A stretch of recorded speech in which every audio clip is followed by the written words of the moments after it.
बोलिए श्री विष्णु भगवान की जय हो, सच्चे दरबार की जय, तुलसी मैया की जय। राधे राधे सब भक्तों को। कार्तिक मात्म 21वां अध्याय, बहुत सुंदर कथा। राजा पृथु ने पूछा, हे नारद जी, कृपा करके अन्नकूट तथा गोवर्धन का महात्म्य सुनाइए।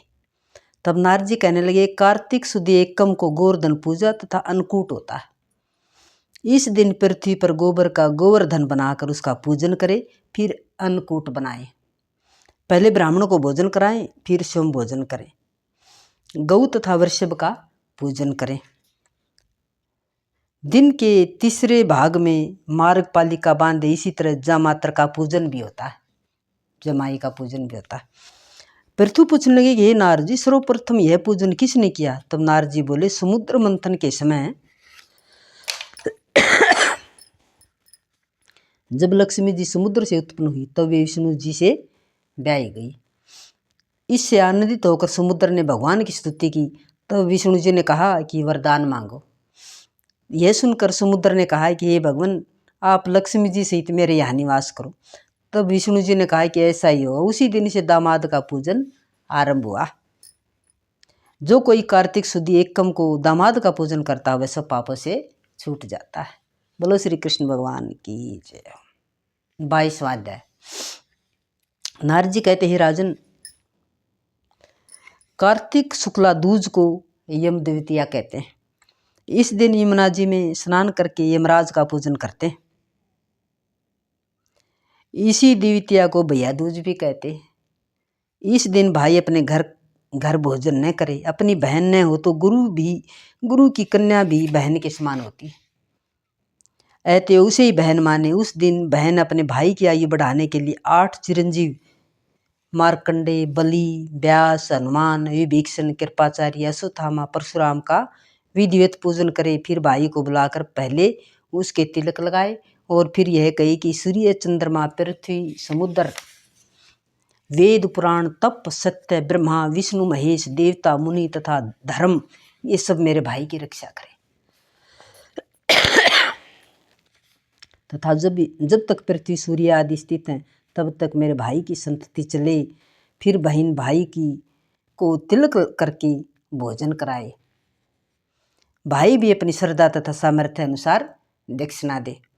इतनी कथा सुनकर राजा पृथु ने नारद जी से पूछा कि हे नारद जी, सब क्षेत्रों में उत्तम क्षेत्र कौन सा है? नारद जी कहने लगे, राजन, सब क्षेत्रों में उत्तम गंगा तथा यमुना का संगम है, जिसमें स्नान आदि करने की ब्रह्मा आदि देवता भी इच्छा करते हैं। गंगा के स्नान मात्र से मनुष्य के अनेक पाप अक्षय हो जाते हैं तथा गंगा जी में स्नान करने से मनुष्य के पाप नाश होकर नई कुल परमपद को प्राप्त होते हैं। गंगा स्नान की विलासा करने से मनुष्य अनेक जन्म के पापों से मुक्त हो जाता है। यह समस्त संसार माया रूपी बंधन में बंधा हुआ है, मगर गंगा इस माया रूपी बंधन को काटने वाली। गोदावरी, कृष्णा, रेवा, अमरावती, तुंगभद्रा, कावेरी, यमुना, बाहुदा, चित्रवती, ताम्रपर्णी, सरयू आदि सब तीर्थ गंगा में स्थित हैं। काशी क्षेत्र भी सब क्षेत्रों से उत्तम है। जहाँ देवता वास करते हैं, वह मनुष्य धन्य है जो अपने कानों से काशी क्षेत्र की कथा सुनता है। जो काशी जी का सेवन करते हैं वे जीवन मुक्त हो जाते हैं। यदि प्रातःकाल के समय कोई काशी क्षेत्र का स्मरण करता है तो वह भी मोक्ष को प्राप्त हो जाता है। बोले श्री कृष्ण भगवान की जय, विष्णु भगवान की जय। 23वां अध्याय। यह कथा सुनकर ऋषि कहने लगे कि हे सूत जी, भगवान के चरणों से उत्पन्न हुई गंगा जी की महिमा कहिए। तब सूत जी ने कहा कि हे ऋषियों, जो कुछ नारद जी ने राजा पृथ्वी से कहा वही मैं तुमको सुनाता हूँ। इंद्र आदि सब देवताओं को उत्पन्न करने वाले कश्यप जी की 2 पत्नियां थी। एक अदिति जिसके पुत्र देवता कहलाए और दूसरी दीति जिसके पुत्र दैत्य कहलाए।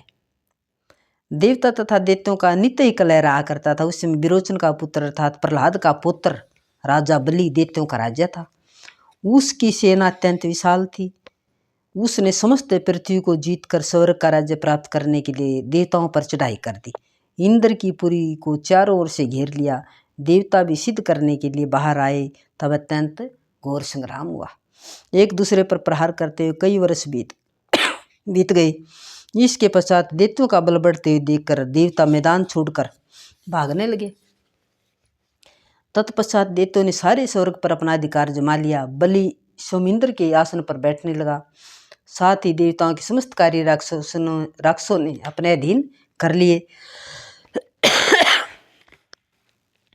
यज्ञ की बलि भी आप ही लेने लगे। तब अदिति अपने पुत्रों को दुखी देखकर बहुत चिंतित हुई। फिर वह अपना स्थान छोड़कर देवताओं की जय तथा दैत्यों की पराजय के निमित्त भगवान की तपस्या करने के लिए हिमवान पर्वत पर चली गई।